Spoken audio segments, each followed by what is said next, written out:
Hey guys, we are in Star Trek Discovery Week! San Diego Comic-Con came out and they released so much Star Trek goodness for us, which is a new show, props, costumes, ships, a trailer, everything, and we weren't here at the time. Now we're back and releasing stuff all this week to, I guess, make up for that, because you guys will know what we think. And today another very exciting reveal. It was just before San Diego Comic-Con, and it came out about an hour after last video released. We were like, damn. Yeah. But we can't do any more. This is the new Discovery phaser rifle. And there are some better pictures. These are the initial teaser pictures. We'll give first impressions and then we'll cut to the other ones. So Stuart, what was your first impression on seeing this rifle? Boy, this was a surprise. After we had just talked about the really nicely redesigned retro Discovery phaser that ties in with the cage, then we see this hunk of junk. Now, I love the TOS phaser that we see in Where No Man Has Gone Before. Phaser rifle, yes. I love that. Although I do consider that to be older tech. I consider that to be like the Cage era tech that Kirk's using. It's an older one that was aboard ship. It's not necessarily the new phaser rifle. This could be like a new version. I don't know. I don't like it. It does tie in the 3 emitters, same as the hand phaser, but it's too Mako. It looks too Enterprise Mako-ish for me, and I don't like that. So that's my take on it. The other one was a great tie-in with TOS. This one fails miserably. This one ties into Enterprise, which, you know what? My feelings on Enterprise. I like it, but as far as timeline goes, not so much. It's totally continuity. But let's burn So let's burn through these pictures that we saw at the event. Number 2, just teasing things. Number 3, number 4, and here we go, the full phaser rifle, and even number 6, the full side view. My opinion, I love it. It's a bit more bulky than I thought based on the original pictures, but I think it looks really great. I mean, clearly the NX-01 tie-in is strong with this one. The force is there. But that said, if you actually note, and I put in the pictures in this folder for you, Stuart, to see, if you look at the TOS phaser rifle, it's got those 3 big coppery emitter things. Yeah. And they've got them inside the emitter, inside the middle bit. They do. So it does actually continue some aspects. It was a nice tie-in, but they need to do more. They need to do something additional to tie in from the original one for this, because that's all that they have in common with. That's the only thing in common with the original one here. And having a stock, which later ones obviously don't have, so it continues that. Yeah, but the other one only had 1 handle, and the stock. This has the 2 handles, which. I know. It's okay, Stuart. It's okay. So my feeling on this one is just like with the phaser. I think we both thought that was a newer design, Cage/TOS, with obviously the sprinkle of 2017 Discovery. This, in my opinion, is a older rifle I've yet to update, hence why it's clearly got the fact it's got an NX-01 era front is pretty incredible considering how that is a phase pistol that's 70 years old as a phase pistol, despite being a Mako, potentially a Mako, well, it looks like a Mako rifle, being black and whatnot. So that's really interesting. So I think this is a maybe 10-year-old rifle, maybe. Okay, so you're thinking this is an older rifle. Yes. You think the TOS one is the one that replaced it? The one that Kirk has? Or because I think the other way around. I think that Kirk is using an older phaser rifle. But then why are they linked to NX-01 with the top emitter part? Yeah. Well, remember, Cage tech is easily retconnable in a sense, and that phaser rifle certainly doesn't feel TOS tech exactly. I mean, it doesn't link to the phaser. It's its own unique thing, and it's unique and great for its own thing, but it doesn't link to Star Trek specifically. It's a cool design, but I don't. You'll probably disagree with that, but it could easily be. It could easily be from Lost in Space or from My Favorite Martian. It could easily be something else. It does not ring as Star Trek specifically, which is I appreciate if they've taken the elements they have, the emitter pieces, but I think this is a older rifle that they've used. But also, as we saw in Enterprise, there is a Federation rifle which is basically a bigger phaser than a Mako rifle, which is also older. If you look at how they did the technology, the Mako still use the pulse rifle, and the phasers of the phaser rifle is the NX-01, the front line of tech. So that is the phaser rifle, the Starfleet. This is a Mako, or at least a military version, more tactical, whatever. So that's why I think this is probably a pulse weapon rather than a phase weapon. They probably won't keep that and just do whatever they want, but that's the phaser. And also, a pulse has limited ability. It discharges a lot quicker, but it's more of a bullet. You can multiple fire, you can just suppressing fire. A phaser is a single shot. You take that big rifle from TOS. That is I'm going to shoot through a rock, through a building. That's the solid fire. He wants to be able to take out a god. Gary Mitchell. You want a single long beam weapon rather than single. Like, it's progressive damage, but it's not the same as a continuous burst of energy. So I think functionally speaking, they are going to be different. Obviously, the level of tech between the two looks radically different, but I do think this is along that line. Another little neat thing, that front stock flips up. It looks like it connects. You can see a hinge connects into the rifle, so that you can, rather than double-hand it, you can single-hand it like a more conventional phaser, which I really like. It looks like it's got a flashlight at the bottom. So the exact same. Well, actually, if you look at the scene from the trailer where she's got holding it in the back of the shuttlecraft, the side part is actually red. Yes. It's not like a flashlight per se. It's more like a laser. Well, it could be, no, it could be just red for different, like seen in the dark, or I don't know, something. Yeah, infrared, which is it might tie into the scope that's on it. I don't know. Yeah. Anyway, I didn't realize that the front stock folded up. Now that you said that, that makes it better for me. I would love to see it folded up. I think if it was folded up, I think I would appreciate it a lot more. Yeah.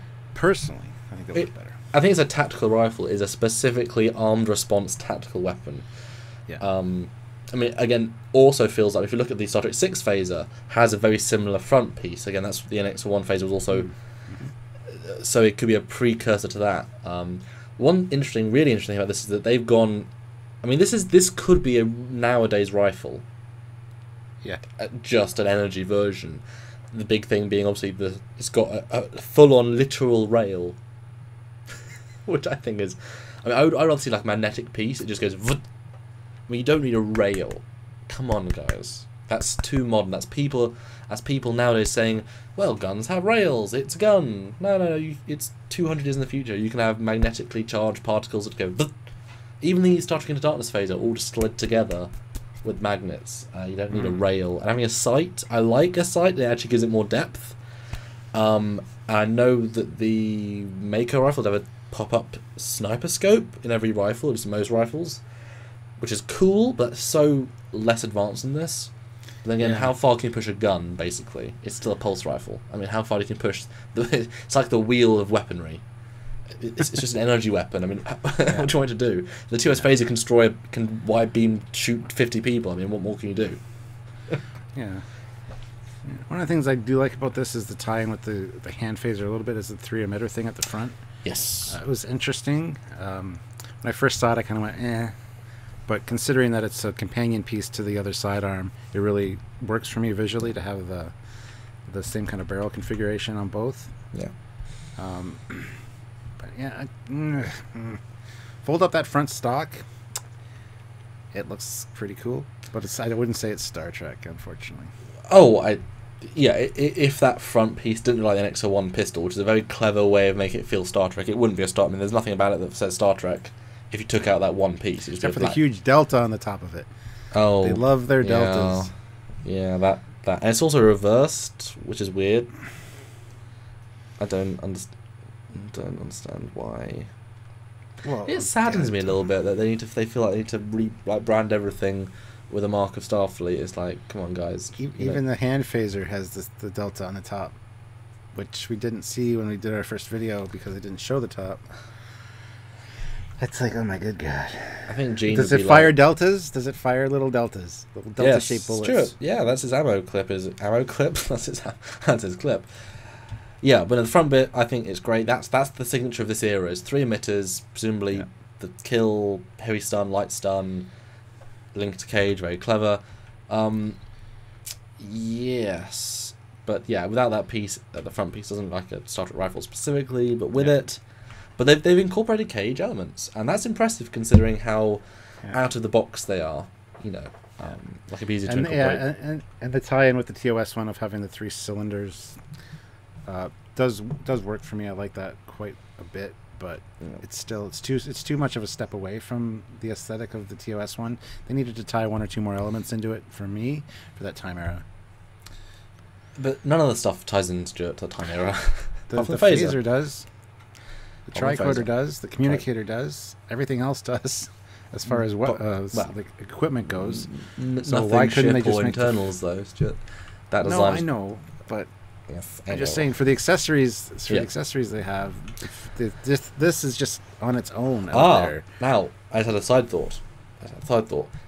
Look at the modern day military. The M16, the M4. Yeah. That style of weaponry has been around for a long time, that basic design. Yeah. Iterative, developing the ways it's been done, but that shape has stayed. This could be the same implication that, the Mako rifle from Enterprise, that was such a successful rifle that they've just reiterated on it. And obviously now it's being charged by the inductive coils of the cage rifle, so they've, this new version, whatever, or the power pack or something. But, that shape has still been enduring for this military version. That could be the thing. This could be the M16 of that universe. 100 years is a hell of a long time to have a very similar feel. But again, it has an Enterprise feel at the front. It's a very odd... It's an interesting mix. At least it has a mix, though. But 100 years is not a long time, especially with firearms. As you said, how many times can you reinvent the wheel? Because the Colt Model 1911, my favorite gun, looks exactly the same today as it did when it first came out in 1911. More than 100 years ago. They're not making 1911s now, though. No, but it's Colt 45, essentially. Sure. Same design. It's also spilled over to all other gun manufacturers, that basic design. There's so many iterations of it. They all look almost identical. But then you look at it's a 100-year-old technology. But look at a Colt, to a Beretta, to a Glock, to a PPK. All look very different in terms of contextual guns. All with different feels, different manufacturer, different style. But then you look at a Colt versus a Luger. They look almost identical, even though they're a different company. Yeah. So so this is obviously something where in that spectrum. It's similar in some ways, different in others. Yeah. There's a bajillion different guns out there, unfortunately. But you wouldn't expect an M16 to still be used today. But G3 has similar elements. You can see parallels. This is a design that worked, and then, but there's one more picture of the stock. You can see those gold chiller grills, or the vents like the TOS phaser or their phaser, and the top view. You can see a dial at the back, maybe to modulate power, as well as the side panels, maybe. I don't know. I don't know. And looking at the stock too, on the side at the back, there's more deltas. It is, isn't it? It's not, but it is. Oh my goodness. Hey guys, this doesn't look like Star Trek, but it's Star Trek. We got deltas. Look. Wait, let's just cut to the Mako rifle for a second. It's actually more different than it's actually not as close as you think. At first glance, it looks exactly the same though, just because of that shroud on the front. Yes, but there are quite a few differences. Yes, none of the details are the same. The stock's basics, like a gun stock. The way the handles are engaged is different. It's still got those little bits in the middle. The emitter's different. It's actually a very different rifle, but it's nice that we can still see its progression. Yeah. Interesting. It's just with the other kit, like the tricorder, the communicator, and the hand phaser. This just doesn't belong. They dropped the ball on this one. Again, I disagree. I think it's just a cool older rifle. You've got the brand new phaser, because hand phasers are easy to send out there. Rifles, this is just the old stock of rifles. The Edge of the Galaxy, they brought back, just like an Enterprise, they brought these 10 phasers in this little box. They brought that. They didn't replace the phaser rifles. They didn't get anything new that way. They didn't get the big phasers in the ship mounted for a while. They got hand phasers. So, you can send a crate of those. You can't really send a crate of phaser rifles as easily. All right. Anyway, I'm disappointed in this rifle, just so you know. And I said to you very early on I want one, but I think I want one less now. Because it does look more generic-y rifle, yeah. I just want a really good Mako rifle. I have a one, but it's like a third too big, and believe me, that makes a big difference. Oh, don't get me wrong. If they come out with a prop of this, I will buy it to add it to my collection. Okay. But cool. They should. Yeah. I might do. $50. I'll probably buy $50, like a plasticky one, but some metal pieces. Yeah.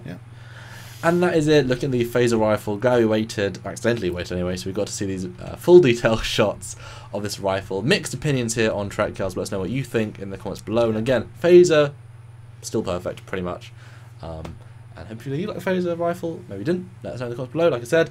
And tune in the rest of this week for even more Discovery news, reviews, thoughts, analysis, the whole spectrum. There's a lot to talk about from this trailer and for more. So until next time, guys, I am Commander Cockins. And I'm Captain Foley. I'll see you guys in the future. Pew, pew, pew. America. Federation. Canada. We're from Canada, though. We're from England. UK. UK. Pew, pew, pew.